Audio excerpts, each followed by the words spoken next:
Hi friends, ಎಲ್ರಿಗೂ ನಮಸ್ಕಾರ. Welcome back to my YouTube channel Latha's world. ಎಲ್ಲರೂ ಹೇಗಿದ್ದೀರಾ? ಚೆನ್ನಾಗಿದ್ದೀರಾ ಅಂತ ಅನ್ಕೋತೀನಿ. ಇವತ್ತು ಸಂಜೆಯಿಂದ ವ್ಲಾಗ್ ಶುರು ಮಾಡಿದ್ದೀನಿ. ಸೊ ಇವತ್ತು ನಮ್ಮ ದೊಡ್ಡಪ್ಪ, ನಮ್ಮ ಅಣ್ಣನ ಮದುವೆಗೆ ನಮ್ಮ ಅಕ್ಕಂದರು, ದೊಡ್ಡಪ್ಪಂದರು ಎಲ್ಲರೂ ಬಂದು ಮದುವೆ ಕರೆಯೋಕ್ಕೆ ಅಂತ ಬಂದಿದ್ದರು. ಸೊ ಅವ್ರಿಗಾಗಿ ಸ್ವಲ್ಪ ಬೋಂಡ ಮಾಡಿದ್ದೆ ಅಷ್ಟೇ. ಅವ್ರ ಮದುವೆ ಮನೇಲಿ ಊಟ ಮಾಡ್ಕೊಂಬಂದ್ವಿ ಅಂತ ಹೇಳಿದರು. ಸೊ ಅದಕ್ಕೆ ನೆಕ್ಸ್ಟು ಸಂಜೆ ಆಗಿತ್ತಲ್ವ, ಕರ ಬಿಟ್ಕೋಬೇಕಾಗಿತ್ತು, ಅಂದರೆ ಹಾಲು ಕರಿಬೇಕಾಗಿತ್ತು. ನಮ್ಮೂರು ಸೈಡಲ್ಲೆಲ್ಲ 6:30ಗೆ ಹಾಲಿನ ಲಾರಿ ಬಂದುಬಿಡುತ್ತೆ. ಸೊ ಹಾಗಾಗಿ 5:30, 5:45 ಅಷ್ಟರಲ್ಲಿ ಹಾಲು ಕರಿಲಿಕ್ಕೆ ಶುರು ಮಾಡ್ತಾರೆ. ಅಪ್ಪಾಜಿ ಅಮ್ಮ 3 ಹಸುಗಳು ಕೊಡ್ತವೆ. ಸೊ ಹಾಗಾಗಿ ಬೇಗ ಹಾಲು ಕರಿಯಕ್ಕೆ ಶುರು ಮಾಡ್ತಾರೆ. ನಾನು ಹೋಗೋ ಅಷ್ಟರಲ್ಲಿ ಅಮ್ಮ ಆಲ್ರೆಡಿ ಅವ್ರಿಗೆ ಮತ್ತು ನನಗೆ 2 ಬಾಟ್ಲಿಲಿ ಹಾಲು ಹಾಕಿಟ್ಟಿದ್ರು.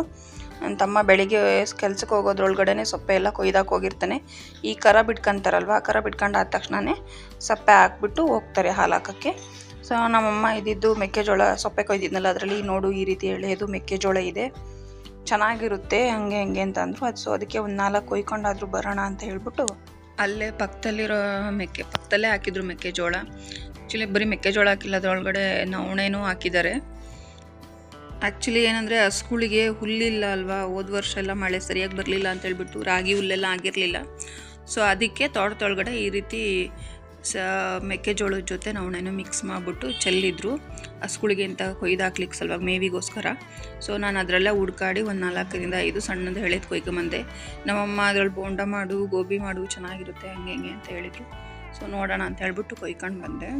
ಇದು ಸೋರೆಕಾಯಿ ಬಳ್ಳಿ, ಹಳ್ಳಿ ಸೈಡಲ್ಲೆಲ್ಲ ಅಲಸರೆಕಾಯಿ ಅಂತ ಅಂತಾರೆ. ನಮ್ಮಮ್ಮ ಈ ರೀತಿ ಶೆಡ್ ಹಿಂದೆಗಡೆ ಸುಮಾರು ಥರದ ತರಕಾರಿ, ಎಲ್ಲ ಥರದ ತರಕಾರಿನೂ ಬೆಳ್ಕೊಂಡಿದ್ದಾರೆ, ತುಂಬ ಚೆನ್ನಾಗಿ ಮಾಡ್ಕೊಂಡಿದ್ದಾರೆ. ಹಾಗಲಕಾಯಿ ಬಳ್ಳಿ ಇದು, ನೆಕ್ಸ್ಟ್ ಇದು ಬೀನ್ಸಿನ ಬಳ್ಳಿ, ಇದು ಬೆಂಡೆಕಾಯಿ. ನಮ್ಮ ಅಪ್ಪಾಜಿಯವರು ಹಾಕಿರೋದು ಶೇಂಗಾ ಹೂವಾಗಿದೆ. ಇನ್ನೊಂದು ಗೌರಿ ಹಬ್ಬ ಆದಮೇಲೆ ಕೀಳ್ತಾರೆ ಅನಿಸುತ್ತೆ. ಇಲ್ಲಿ ನೋಡಿ ಈರುಳ್ಳಿ ಬುಡ್ಡು, ಅಂದರೆ ಸಣ್ಣ ಪೀಸ್ ಈರುಳ್ಳಿ ಇರುತ್ತಲ್ಲ, ಅದನ್ನು ತಗೊಂಬಂದು ಉಣ್ಕೊಂಡಿದೆ, ಈರುಳ್ಳಿ ಆಗುತ್ತೆ ಅಂತ. ಕೊತ್ತಂಬರಿ ಸೊಪ್ಪಿನ ಬೀಜ ಚೆಲ್ಲಿದ್ದಾರೆ, ಕೊತ್ತಂಬರಿ ಸೊಪ್ಪು. ಇದು ಸಬಬ್ಸಿಗೆ ಸೊಪ್ಪು, ನೆಕ್ಸ್ಟು ಇದು ಪಾಲಕ್ ಸೊಪ್ಪು. ಇದೆಲ್ಲ ಒಂಥರ ಮಡೆ ಮಾಡ್ದಂಗೆ ಅಷ್ಟು ಚೆಲ್ಕೊಟ್ಟಿದ್ದಾರೆ. ಇದು ರೆಡ್ ಕಲರಲ್ಲಿ ಕಾಣ್ತಿರೋದು ಬೀಟ್ರೂಟಿಂದು, ಅಲ್ಲೆಲ್ಲ ಪಾಲಕ್ ಸೊಪ್ಪು, ಅಲ್ಲೇ ದೊಡ್ಡದಾಗಿ ಬೀಜ ಆಗಿಬಿಟ್ಟೆ. ಇದೆಲ್ಲ ಬೀನ್ಸ್ ಬಳ್ಳಿ. ನೆಕ್ಸ್ಟ್ ಜವಳಿಕಾಯಿ, ಎಲ್ಲೋ 1-2 ತರಕಾರಿ ಮಿಸ್ ಆಗಿರ್ಬೋದು ಅಷ್ಟೇ ಫ್ರೆಂಡ್ಸ್. ಇದು ಮುಳ್ಗಾಯಿಂದು, ಮೂಲಂಗಿನೂ ಸತ ಹಾಕಿದ್ದಾರೆ, ಕ್ಯಾರೆಟ್ನೂ ಹಾಕಿದ್ದಾರೆ. ಎಷ್ಟು ಚೆನ್ನಾಗಿ ಬಂದಿದ್ದಾವೆ ಬಳ್ಳಿ. ನಮ್ಮಮ್ಮಂಗೆ ಇಷ್ಟ ಫ್ರೆಂಡ್ಸ್ ಈ ರೀತಿ ತರಕಾರಿನೆಲ್ಲ ಬೆಳ್ಕೋಬೇಕು ಅಂತ. ಸೊ ಅದಕ್ಕೆ ಎಷ್ಟಿರುತ್ತೋ ಅಷ್ಟೇ ಜಾಗದಲ್ಲಿ ಮ್ಯಾನೇಜ್ ಮಾಡ್ತಾರೆ. ಇದು ನೋಡಿ ಫ್ರೆಂಡ್ಸ್, ಆಕಾಶ ಸೂರ್ಯ ಮುಳುಗ್ತಾ ಇತ್ತಲ್ವ, ಸೊ ಮೋಡದಲ್ಲಿ ಮುಚ್ಕೊಂಡು ಹೋಗ್ತಾ ಇತ್ತು. ಆ್ಯಕ್ಚುಲಿ ಇದು ನನಗೆ ಯಾವ ಥರ ಕಾಣಿಸ್ತಿದೆ ಅಂದರೆ, ಯಾರೋ ಒಬ್ಬ ಮನುಷ್ಯ ಕತ್ತೆತ್ತಿ ಆಕಾಶ ನೋಡ್ತಿರೋ ಥರ ಅನ್ನಿಸ್ತಾ ಇದೆ ಅಲ್ವಾ ಫ್ರೆಂಡ್ಸ್. ನಿಮಗೆ ಯಾವ ಥರ ಕಾಣ್ತಿದೆ ಕಮೆಂಟ್ ಮಾಡಿ. ಇದು ಫ್ರೆಂಡ್ಸ್ ಟೊಮೊಟೊ ಗಿಡಕ್ಕೆ ಕಳೆನಾಶಕ ಇದೆಯಂತೆ ಹುಲ್ಲಿಗೆ. ಸೊ ಆ ಟೊಮೊಟೊ ಗಿಡ ಏನೂ ಆಗ್ದಂಗೆ ಕಳೆ ಮಾತ್ರ ಒಣಗೋ ಥರ ಕಳೆನಾಶಕ ಇದೆ. ಸೊ ಅದು ನೋಡಿಬೋದು. ಸೊ ಅದಕ್ಕೆ ಫಸ್ಟ್ ಮೆಣಸಿನ ಗಿಡ ಕ್ಲೀನ್ ಮಾಡ್ಕೊಂಬಿಡೋಣ ಅಂತ ಹೇಳ್ಬಿಟ್ಟು ಕೂಲಿಯರ್ ಕರೆಸಿ ಮೆಣಸಿನ ಗಿಡದ ಕಳೆನೂ ಕೀಳಿಸ್ಬಿಟ್ವಿ. ಗಿಡ ಕಳೆ ಎಲ್ಲ ಕಿತ್ತಮೇಲೆ ಗಿಡ ಎಲ್ಲ ಸ್ವಲ್ಪ ಚೆನ್ನಾಗಿದೆ ಫ್ರೆಂಡ್ಸ್, ತುಂಬ ಚೆನ್ನಾಗಿ ಆಗ್ತಿದೆ ಗಿಡನೂ ಕೂಡ. ಈಗ ಇನ್ನೊಂದು ಸರಿ ನೀಟಾಗಿ ಎತ್ತುಗಳು ಬೇಷಲ್ಲಿ ಹರಗಿಸ್ಬಿಟ್ರೆ, ಅಂದರೆ ಗಿಡಕ್ಕೆ ಬಲವಾಗೋ ಥರ ಮಣ್ಣು ಏರಿಸ್ಬಿಟ್ಟು ನೀರು ಬಿಟ್ಟು ಔಷಧಿ ಹೊಡೆದ್ಬಿಟ್ರೆ ತುಂಬ ಚೆನ್ನಾಗಿ ರೆಡಿ ಆಗುತ್ತೆ. ನಮ್ಮ ಮನೆಯವರು ಆಚೆ ಕ್ರಷರಿಗೆ ಅಂತ ಹೋಗಿದ್ರು. ಸೊ ಈಗ ತಾನೇ ಜಸ್ಟ್ ಬರ್ತಾ ಇದ್ದಾರೆ. ಕೈಕಾಲು ಮುಖ ತೊಳ್ಕೊಂಡು ಒಳಗೆ ಬಂದರು. ಸೊ ಒಳಗೆ ಬಂದ ತಕ್ಷಣ ಅವ್ರಿಗೆ ಸ್ವಲ್ಪ ಕಾಫಿ ಕೇಳಿದ್ರು. ಇಲ್ಲಿಂದ ನಾವು ಹೊರಗಡೆ ಬಂದ ತಕ್ಷಣ ಕಾಫಿ ಕೇಳ್ತಾರೆ. ಸೊ ಕಾಫಿ ಕೊಟ್ಟು ನೆಕ್ಸ್ಟು ಕಾರ್ಡಿಕ್ಕಿಲಿ ಇರ್ತಕ್ಕಂಥ ಆರೆ, ಗುದ್ಲಿ, ಬಾಟ್ಲಿಗಳು ಎಲ್ಲ ತೆಕ್ಕೊಂಡು, ನೆಕ್ಸ್ಟು ಇದು ಆ್ಯಕ್ಚುಲಿ ನಮ್ಮದೆಲ್ಲ ಫ್ರೆಂಡ್ಸ್ ಗಾಡಿ, ಅವ್ರ ಅಣ್ಣವ್ರದ್ದು. ವಾಪಸ್ ಹತ್ಲಾಗೆ ಅವ್ರ ಮನೆ ಹತ್ರನೇ ನಿಲ್ಲಿಸ್ಬಿಟ್ಟು ಬರ್ತೀನಿ ಅಂತ ಹೇಳ್ಬಿಟ್ಟು ಗಾಡಿ ತೊಗೊಂಡು ಹೋದರು. ಇವ್ರದ್ದು ಒಂದು ಪಾಲಿಸಿ ಇದೆ ಫ್ರೆಂಡ್ಸ್.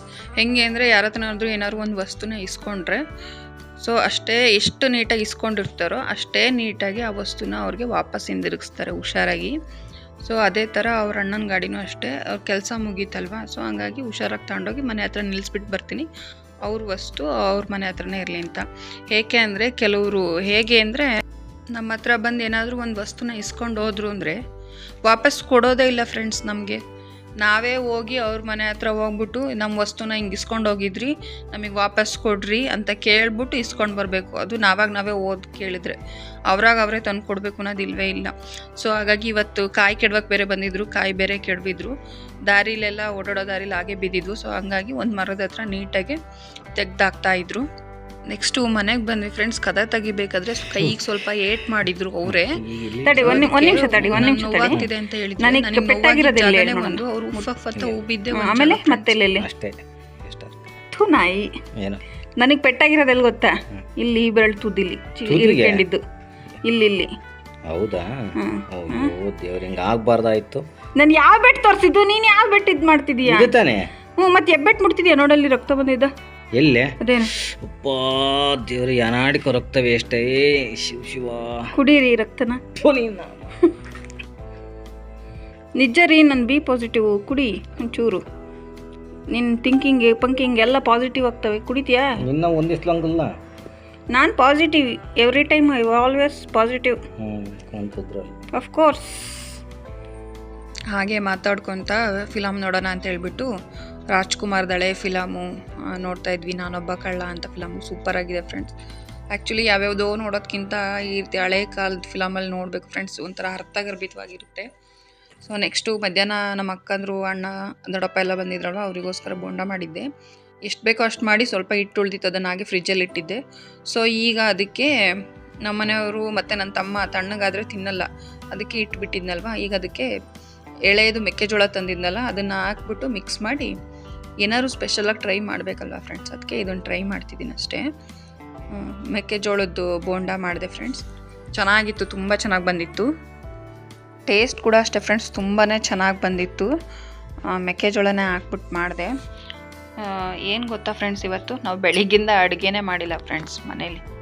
ಬೋಂಡ ಒಂದು ಮಾಡಿರೋದು ಬಿಟ್ಟರೆ ಮತ್ತು ಬೆಳಗ್ಗಿಂದ ಅಡುಗೆನೇ ಮಾಡಿಲ್ಲ. ಬೆಳಿಗ್ಗೆ ಏನೇನೋ ಕೆಲಸ ಮಾಡಬೇಕಿತ್ತು ಅಂತ ಹೇಳ್ಬಿಟ್ಟು ಅಮ್ಮಂಗೆ ಫೋನ್ ಮಾಡಿಬಿಟ್ಟು ಅಮ್ಮಂಗೆ ಥರ ಕೊಟ್ಟು ಕಳ್ಸೋಕೆ ಹೇಳಿದ್ದೆ ಊಟಕ್ಕೆ. ಸೊ ಅಮ್ಮ ಚಪಾತಿ ಪಲ್ಯ ಕೊಟ್ಟು ಕಳಿಸಿದ್ರು. ನೆಕ್ಸ್ಟ್ ಮಧ್ಯಾಹ್ನ ಊಟಕ್ಕೆ ಮಾಡಬೇಕು ಅಂತ ಅಂದ್ಕೊಂಡೆ. ಅಷ್ಟರಲ್ಲಿ ಊರೊಳಗಡೆ ಒಂದು ಗೃಹ ಪ್ರವೇಶ ಇತ್ತು. ಸೊ ಅವ್ರ ಮನೇಲಿ ಬಂದ್ಬಿಟ್ಟು ಮಧ್ಯಾಹ್ನ ಊಟಕ್ಕೆ ಬನ್ನಿ ಅಂತ ಹೇಳೋಗ್ಬಿಟ್ರು. ಸಂಜೆ ಮಾಡೋಣ ಅಂತ ಅಂದ್ಕೊಂಡೆ ಫ್ರೆಂಡ್ಸ್, ಸಂಜೆನೂ ಹಾಗೆ ಆಗೋಗ್ಬಿಡ್ತು. ನಿನ್ನ ಇವತ್ತು ಬೆಳಿಗ್ಗೆ ಒಂದು ಮದುವೆ ಆಗಿತ್ತಲ್ವ, ಸೊ ಅವರು ಗಂಡು ಹೆಣ್ಣನ್ನು ಕರ್ಕೊಂಬಂದು ಇಲ್ಲೇ ಆರ್ತಕ್ಷತೆ ಮಾಡ್ತೀವಿ ಅಂತ ಹೇಳ್ಬಿಟ್ಟು ರಿಸೆಪ್ಷನ್ ಮಾಡಿದ್ರು. ಸೊ ಹಾಗಾಗಿ ನೈಟ್ ಕೂಡ ಅಲ್ಲೇ ಊಟಕ್ಕೆ ಹೇಳಿದ್ರು. ಸೊ ಹಾಗಾಗಿ ಅಲ್ಲೇ ಊರೊಳಗಡೆನೆ ಊಟಕ್ಕೆ ಹೋಗಿ ಊಟ ಮುಗಿಸ್ಕೊಂಡು ಎಲೆ ಅಡಿಕೆ ಎಲ್ಲ ಹಾಕ್ಕೊಂಡು ಬಂದ್ವಿ ಫ್ರೆಂಡ್ಸ್. ಇವತ್ತಿನ ವ್ಲಾಗ್ ಫ್ರೆಂಡ್ಸ್ ನಿಮ್ಗೆ ಇಷ್ಟ ಆಗಿದೆ ಅಂತ ಅನ್ಕೊತೀನಿ. ಇಷ್ಟ ಆಗಿದ್ರೆ ದಯವಿಟ್ಟು ಲೈಕ್ ಮಾಡಿ, ಶೇರ್ ಮಾಡಿ, ಸಬ್ಸ್ಕ್ರೈಬ್ ಮಾಡಿ. Thank you.